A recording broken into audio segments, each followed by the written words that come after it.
Kamusta kayo mga kaibigan? Ngayong araw samahan niyo ako magpakain ng aking mga alaga.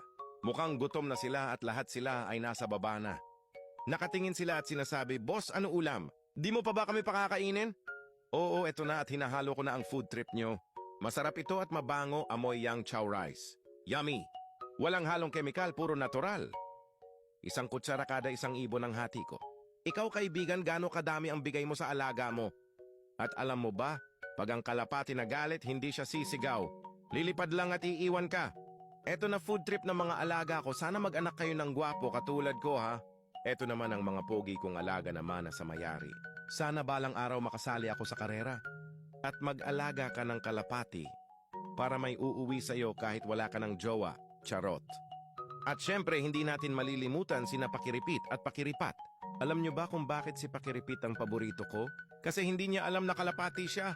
At kung nakaabot ka hanggang dito kaibigan, salamat sa iyong panonood, abangan ang sunod na kabanata nila Pakiripit and Pakiripat with friends. Thank you for watching.